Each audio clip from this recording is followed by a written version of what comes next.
Number 1.10, 1.6, 1.7 और 1.8 और 1.12 ऐसे क्वेश्चन हैं जिसका हम थ्योरेटिकली जिक्र कर चुके हैं। जैसे कि मिसाल के तौर पर 1.10 में स्टॉप वॉच की डेफिनेशन है, इसी तरह 1.1 और 2 में ड्राइव क्वांटिटीज और बेस क्वांटिटीज के बारे में पूछा गया और सिग्निफिकेंट फिगर्स के बारे में इन क्वेश्चंस में पूछा गया। You should found the question in your book. Text book में इसकी क्वेश्चन जो है वो समरीज में, ग्लॉसरीज में, टॉपिक वाइज आप फाइंड आउट कर सकते हैं। बेसिकली आपके पास जो सॉर्ट आउट करने वाले क्वेश्चन है वो जी 1.3 से काम स्टार्ट होता है।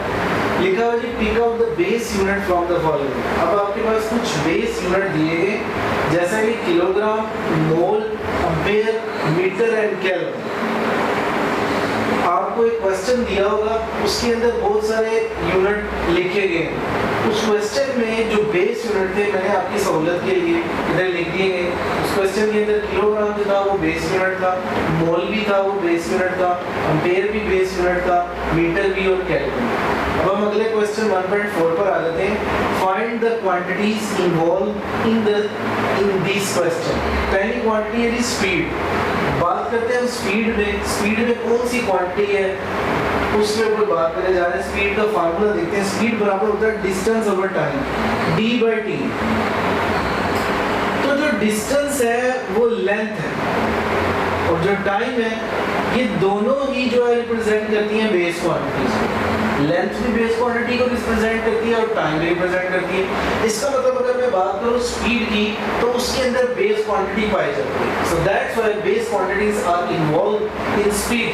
ठीक है। अब वॉल्यूम की बात करते हैं तो वॉल्यूम में फार्मूला होता है length multiply by width.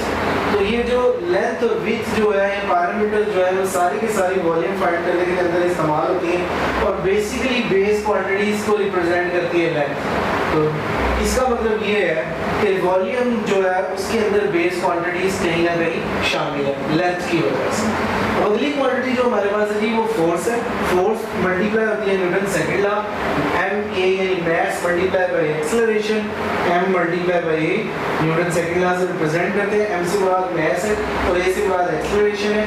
Acceleration का बेसिक अपना फार्मूला भी होता है डिस्प्लेसमेंट ओवर टाइम, इसको एक्सेलरेशन भी बोलते हैं। अब हमारे पास तीन क्वांटिटीज आ गई, मास, डिस्प्लेसमेंट एंड टाइम।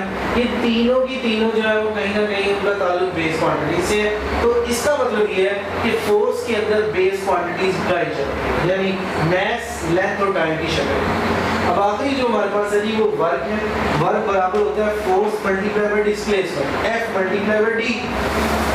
अब उसके अंदर भी ये जो डिस्प्लेसमेंट की बात करते हैं, फोर्स में आपको पता है मास है, एक्सेलरेशन है यानी मास है, डिस्प्लेसमेंट से मुराद यानी लेंथ है और जो उसके अंदर टाइम भी है। तो तीन क्वांटिटीज हुई यानी मास, लेंथ और टाइम। इन तीनों का ताल्लुक जो है वो बेस क्वांटिटी से है। इसका मतलब वर्क एक ऐसा यूनिट है जिसके अंदर जो है वर्क एक ऐसी क्वांटिटी है जिसके अंदर जो है वो बेस क्वांटिटीज पाई जाती है। वो कौन कौन सी है? मास, लेंथ एंड टाइम।